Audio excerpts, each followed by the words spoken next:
रानीगंज नाम का एक गांव था जहां मजदूर लक्ष्मीकांत रहता था। वैसे तो लक्ष्मीकांत का खानदान बहुत ही भोला भाला और साधारण था, लेकिन लक्ष्मीकांत बड़ा ही चालाक और नेक दिल था। लक्ष्मीकांत एक ठेकेदार के पास मजदूरी किया करता था।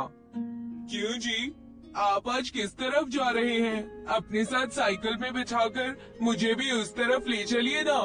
मम्मी मम्मी, मैं भी साइकिल में बैठूंगी। काश तुम्हारे पिताजी इतने लायक होते कि हम दोनों को साइकिल पर बिठाकर घुमाते। तो आप ही मुझे घुमा दीजिए ना। माँ बच्ची दोनों की बहस चल रही थी कि लक्ष्मीकांत उससे कहने लगा, अच्छा बाबा ठीक है, तुम दोनों को मैं घुमा लाऊंगा, लेकिन कल। आज मुझे काम के लिए देरी हो रही है ना, तो कल। लक्ष्मीकांत अपनी बीवी और अपनी बच्ची कोमल का बेहद ख्याल रखता था। काम के वक्त काम और बाकी वक्त वो अपने खानदान को पूरा वक्त देने की कोशिश किया करता था। लक्ष्मीकांत, तुम मेरे यहाँ 10 सालों से काम कर रहे हो। बाकी मजदूरों की तरह तुम कामचोर और आलसी नहीं हो, तुम मेहनती हो। इसीलिए मैं अब तुमसे मजदूरी बंद करवा कर बस रेत लाने का और उसकी देखभाल करने का काम करवाना चाहता हूँ। जी, जैसा आप कहे मालिक। मैं मजदूरी कर करके बहुत थक गया था। अगर ऐसा आप कर दे तब तो बहुत मेहरबानी हो जाती, और तो और तुम्हें पैसे भी ज्यादा दूंगा। ठेकेदार ने अपने जेब से एक पर्चा निकाला और लक्ष्मीकांत को कहने लगा, इस पर्चे में एक पता लिखा है, वहाँ हमें 10 ट्रैक्टर रेत पहुँचानी है। क्या ये काम तुम कर पाओगे? ये भी कोई बोलने की बात है? मैं ये काम जरूर करूँगा। लक्ष्मीकांत उस पर्चे को लिए जंगल के तालाब की ओर बढ़ चला। मुझे तो बेहद डर लग रहा है, कहीं मैं फंस ना जाऊं इन सब चक्करों में। इस तरह से जंगल में आना और यहाँ से रेत ले जाना मुझ पर भारी ना पड़ जाए।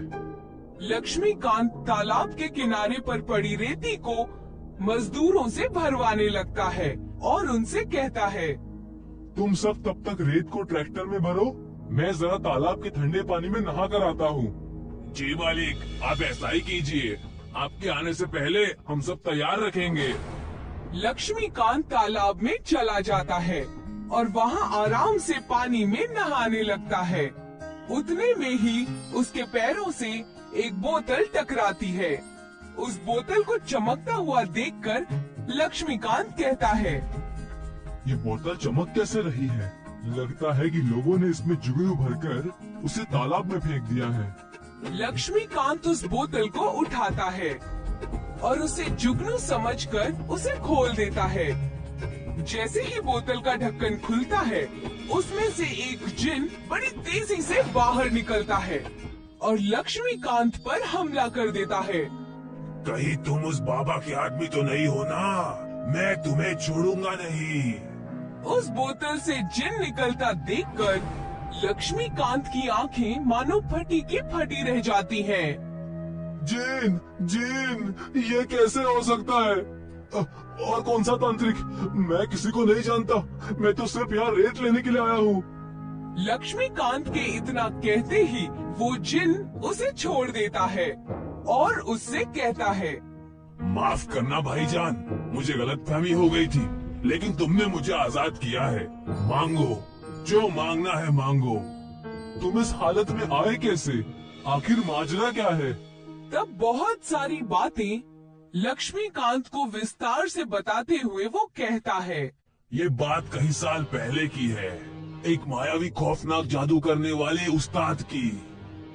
तुम्हें अगर ताकतवर बनना है, तुम्हारी ताकतों को और ज्यादा बढ़ाना है, तो तुम इस घेरे में आकर खड़े हो जाओ और देखना, बहुत ताकतवर हो जाओगे। क्या सच? मुझे अपनी ताकत का सही इस्तेमाल करके जिन की दुनिया का सबसे बड़ा जिन बनना है। जादूगर ने अपने लालच की वजह से उस जिन को एक घेरे में खड़ा कर लिया और उस पर काला जादू मंत्र तंत्र करने लगा और उसके ऊपर राख फेंकने लगा। ओम हीम क्लीम चामुंडाय, बगड़ बोल। अपनी आंखें बंद रखना, ये काम पूरा होते ही तुम सबसे ज्यादा ताकतवर हो जाओगे। मंत्र पढ़ते ही जादूगर ने उसे धोखे से अपनी बोतल में कैद कर लिया। उस बोतल में वो जिन बेहद छोटा दिख रहा था और जिन उस बोतल में कैद हो गया। मुझे बाहर निकालो, मुझे बाहर निकालो, मैं अंदर कैसे आ गया? ये तो धोखा है, मेहरबानी करके बाहर निकालो। लेकिन तुम इस तालाब में आए कैसे? मुझे उस उस्ताद ने इस तालाब में कैद करके रखा था, काले जादू की जरूरतें लाने वो पहाड़ियों पर गया था और तुमने मुझे आज रिहा किया, इसीलिए मैं तुम्हें एक भेंट देना चाहता हूँ। कैसी भेंट? जिन लक्ष्मीकांत को एक बड़े से रेत के टीले के पास लेकर जाता है, जो रेत का टीला तालाब से हटकर होता है। लक्ष्मीकांत वहाँ जाकर देखता है कि पूरी रेत चमक रही है। रेत के अंदर हीरे ही हीरे हैं। हीरे की रेत? ये चमकते हुए हीरे असली है? बिल्कुल असली है और सब हीरो की रेत तुम्हारी है। क्या सच? अगर ऐसा है तो मैं तुम्हारा एहसान जिंदगी भर नहीं भूलूंगा। लक्ष्मीकांत उन हीरों की रेत की मदद से रातों रात बेहद बड़ा आदमी बन जाता है। पूरे शहर और जिले में सबसे रईस आदमी बन जाता है। वो हीरों की रेत से अपना बड़ा सा घर बनाता है और कई सारी जमीनें भी खरीद लेता है। देखा बेगम, मेहनत और अच्छे काम ने आज इतना अच्छा बना दिया। जिन भाई की मदद से हमारे पास आज सब कुछ है, हर एक चीज जो हमें चाहिए थी। वैसे आखिरी बार आप उनसे कब मिले थे? उस अच्छे जिनसे आज मैं मिलने जा रहा हूँ। अब वो पूरी तरह आजाद है। एक तरफ जिन और लक्ष्मीकांत आजाद घूम रहे थे, दूसरी ओर उस जादूगर को हीरे की रेत और लक्ष्मीकांत के बारे में पता चल गया और उसे ये भी पता चल गया कि उसका कैद किया हुआ जिन अब आजाद हो चुका है। इन दोनों का मुझे कुछ करना होगा। ये मुझसे चालाकी कैसे कर सकते हैं? वो जादूगर उस जिन को ढूंढने लगता है और देखता है कि एक बगीचे में वो जिन और लक्ष्मीकांत बातें कर रहे थे। ये सब कुछ तुम्हारी वजह से ही हो रहा है। अगर तुम ना होते तो मैं आज भी मजदूरी ही कर रहा होता। शुक्रिया, तुम्हारा लाख लाख शुक्रिया। ये भी कोई कहने की बात है? तुमने मुझे उस उस्ताद के चंगुल से आजाद किया, इसीलिए मैंने तुम्हें एक तोहफा दिया। उन दोनों को बातें करता देख जादूगर जिन और लक्ष्मीकांत के सामने जाकर कहता है, बेहद एक दूसरे का साथ निभाया जा रहा है, मुझे भूल गए। उस जादूगर को वहाँ देखकर लक्ष्मीकांत बेहद डर जाता है। तब वो जिन कहता है, डरो मत लक्ष्मीकांत, ये हमारा अब कुछ नहीं बिगाड़ सकता। लगता है तुम मेरे ताकत को भूल गए हो। याद दिलाऊं क्या? तुमने मुझे धोखा देकर कैद किया था, अब तुम मेरा कुछ नहीं बिगाड़ सकते। जिनकी बात सुनते ही उस जादूगर ने अपने कमंडल में से राख निकाली और उस जिन के ऊपर फेंक दिया, जिससे बचते हुए वो जिन वहाँ से कूद गया। लक्ष्मीकांत ये सब दूर खड़ा हुआ देख रहा था। अब मेरी बारी। उस जिन ने अपने ताकत से उस जादूगर को रस्सी से बांधकर कहने लगा, देखा, मैंने कहा था ना, इस बार तुम मेरा कुछ नहीं बिगाड़ सकते। मुझे माफ करना, मुझसे गलती हो गई। आइंदा ऐसी गलती कभी नहीं होगी। जिन जादूगर को अच्छा सबक सिखाता है। उसके बाद वो जादूगर उस जिन और लक्ष्मीकांत को परेशान नहीं करता है। लक्ष्मीकांत अपनी बच्ची को एक बड़े से स्कूल में पढ़ाता है और अपने खानदान के साथ उन हीरों की रेत की मदद से खुशी खुशी रहने लगता है और रेती का सबसे बड़ा कारोबारी बन जाता है। नंदू एक जवान लड़का था जिसके पास खुद की एक रेहड़ी थी। वो कभी इस रेहड़ी पर सब्जियां फरोख्त करता तो कभी मौसम में बिकने वाली चीजें, जैसे गर्मियों में खीरा और सर्दियों में भुने हुए शकरकंद और गर्मियों में भुट्टे। एक शाम नंदू घर पे ढेर सारे मकई ले आया। बेटा, अभी तो बरसात शुरू होने में वक्त है, तूने इतनी सारी मकई इतनी जल्दी क्यों खरीद ली? अम्मा, अगले 2 हफ्ते में बारिश शुरू हो जाएगी। और तब मकई का दाम आसमान छुएगा। और वो क्यों? पिछले साल भी ऐसा ही हुआ था। जैसे बरसात शुरू हुई, मकई के दाम में इजाफा हो गया और इस वजह से मुनाफा भी कम हुआ। इसलिए इस मर्तबा मैंने कब्ल ही सस्ते दाम में मकई खरीद के रख ली। ठीक है, लेकिन क्या इतनी सारी मकई फरोख्त होगी? ये तकरीबन 10-12 बोरी है। हाँ माँ, बस बारिश शुरू हो जाए, फिर लोगों को भुना हुआ भुट्टा बहुत पसंद आता है। पिछले साल तो भुट्टों की इतनी मांग थी कि बाजार में मकई थी ही नहीं, इसीलिए मैंने कब्ल ही माल खरीद लिया है। अच्छा किया। नंदू को उम्मीद थी कि इस मर्तबा बारिश में उसके भुट्टो का कारोबार काफी अच्छा होगा और उसकी आमदनी में इजाफा होगा। खीरे ले लो, खीरे। अब खीरे की मांग भी कम हो गई थी। मौसम ठंडा होता जा रहा था, इसलिए लोग खीरा नहीं खा रहे थे। अब बस कुछ रोज की देरी है, बारिश शुरू हो जाएगी और मेरे भुट्टे फरोख्त होने लगेंगे। नंदू मौसम में तब्दीली का इंतजार कर रहा था। कुछ रोज गुजरे और बारिश शुरू हुई। अम्मा देखो, बारिश शुरू हो गई। अरे वाह, अब तो मेरे भुट्टे बहुत फरोख्त होंगे। हाँ, खूब फरोख्त होंगे। और अगर तेरी आमदनी अच्छी हुई तो मैं कोई अच्छी सी लड़की देखकर तेरा ब्याह करा दूंगी। क्या अम्मा तुम भी? अरे मेरे लाल, अब तेरी उम्र हो गई है, तुझे तो ब्याह करना ही होगा। वैसे भी मैंने लड़की देखनी शुरू कर दी है। शादी की बात सुनकर नंदू शर्मा रहा था। खैर, उसी शाम नंदू ने अपनी रेड़ी पर भुट्टे लगा दिए। जैसे ही उसने सिगड़ी जलाई और भुट्टे भुनने लगा, सारे बाजार में भुट्टे की खुशबू फैल गई। भुट्टे ले लो, भुट्टे, गर्मा गर्म भुट्टे। और खरीदार उसकी आवाज सुनकर मुतवज्जा हो गए।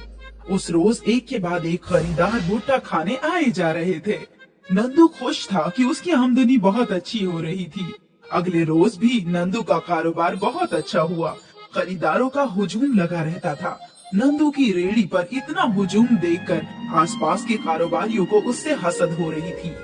ये नंदू आजकल बहुत कमा रहा है। कमाएगा कैसे नहीं, बरसात आते ही उसने भुट्टे फरोख्त करना जो शुरू कर दिया। मुझे लग रहा है भुट्टे फरोख्त करने में काफी मुनाफा है। हम भी कल से भुट्टे फरोख्त करेंगे। और हम भी। अगल बगल के कारोबारियों ने भी भुट्टे का कारोबार करने का फैसला कर लिया और अगले रोज ही नंदू के ठेले के बगल में 2 और भुट्टे के ठेले लग गए और भुट्टे खाने वाले खरीदार बच गए।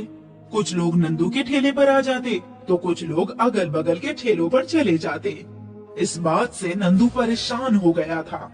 शाम को ठेला बंद करने के बाद नंदू अपने बगल वाले ठेले वालों से पूछा, भैया, जब मैं यहाँ कब्ल ही भुट्टे फरोख्त कर रहा था तो फिर आप दोनों को यहाँ भुट्टा फरोख्त करने की क्या जरूरत थी? ऐसा कहीं लिखा है क्या कि इस बाजार में एक ही भुट्टे की रेड़ी लग सकती है? ऐसी बात नहीं है, लेकिन अगर हम एक ही चीज फरोख्त करेंगे तो फिर किसी का कोई मुनाफा नहीं हो पाएगा। हमें तो अच्छा मुनाफा हो रहा है, तुम अपना देखो। तनहा सारा मुनाफा हथियाना चाहते हो? अगर ऐसा करना है तो कोई अच्छी सी चीज फरोख्त करो जो हम दोनों फरोख्त ना कर सके, समझे क्या? उसके पड़ोसियों की बात सुनकर नंदू फिक्र में पड़ गया। उसने सोचा था कि वो उन्हें मना लेगा कहीं और जाकर भुट्टे फरोख्त करने के लिए, लेकिन वो दोनों तो ढीठ थे। आज नंदू परेशान घर आया और आते ही उसने सारा वाकया वालिदा को बताया। वो दोनों मुझसे बहुत हसद रखते हैं। कुछ रोज से मेरे भुट्टों का कारोबार इतना अच्छा चल रहा था, वो उनकी आंखों में खटक रहा है। आज रोज से 1/3 आमदनी हुई है। कोई बात नहीं, तुम इतनी फिक्र ना करो, कुछ न कुछ हो जाएगा। हसद वाले हसद रखते रहें, तुम बस मेहनत करते रहो। अगले रोज नंदू ने रोज की तरह अपना ठेला लगाया। भुट्टे ले लो, भुट्टे, गरम गरम भुट्टे।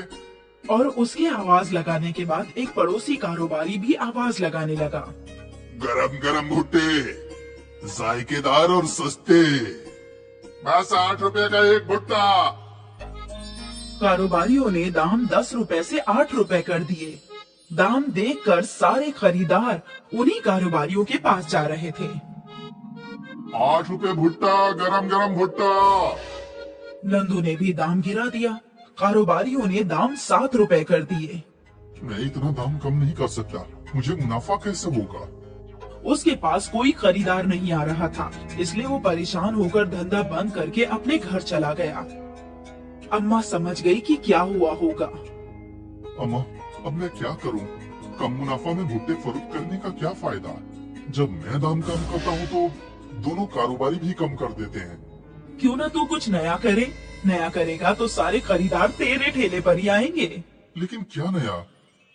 हमारे बचपन में हम कोयले पर भुट्टे नहीं सेकते थे, बल्कि रेत में सेकते थे। वैसे भुट्टे तो अब कहीं मिलते नहीं। रेत वाले भुट्टे? हाँ, वो जायका ही अलग था बेटा। एक मर्तबा कोशिश करके देखो। अगले रोज नंदू ने अपना ठेला लगाया और सिगड़ी पर एक कढ़ाई लगाई। उसमें रेत भरा था। आसपास के दोनों कारोबारी हैरान थे और फिर आग जलते ही नंदू आवाज लगाने लगा, ऐसा भुट्टा कभी नहीं खाया होगा। रेत वाला भुट्टा, रिवायती अंदाज में बनाया गया रेत वाला भुट्टा। रेत वाला भुट्टा सुनकर कुछ बुजुर्ग नंदू के ठेले की जानिब गए। उन्होंने वो भुट्टे चखे। वाह, मजा आ गया। कितने अरसे बाद ये खा रही हूँ। काफी लोगों ने रेत वाले भुट्टे पहली मर्तबा चखे। ये तो कमाल है।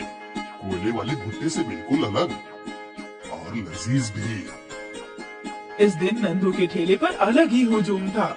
अफराद नंदू के साथ तस्वीरें निकाल रहे थे, वीडियो बना रहे थे। नंदू कुछ ही घंटों में मशहूर हो गया। नंदू के रेत वाले भुट्टे 20 रुपए के दाम से फरोख्त होने लगे और उसने एक ही रोज में काफी अच्छा मुनाफा कमाया। अगले रोज पड़ोसी कारोबारियों ने भी रेत वाले भुट्टे फरोख्त करना शुरू कर दिया। रेत वाले भुट्टे, गरम गरम रेत वाले भुट्टे। ये तो वो वीडियो वाला नहीं है, हो रहा उसके रेत के भुट्टे खाते हैं हम। नंदू रातों रात मशहूर हो चुका था। सभी को नंदू के रेत वाले भुट्टे खाने थे। नंदू के ठेले पर हुजूम था और उसके पड़ोसियों के रेड़ी वीरान थे।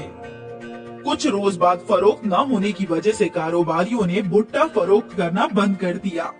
नंदू के रेत वाले भुट्टे धड़ाधड़ फरोख्त हो रहे थे और नंदू के मुनाफे में बहुत इजाफा हो गया था। मुश्किल के वक्त जब लोग मैदान छोड़ देते हैं, नंदू ने कुछ नया करने की कोशिश की और आखिरकार उसकी नई तरकीब काम कर गई। उसके रेत वाले भुट्टों ने उसे मशहूर और अमीर बना ही दिया।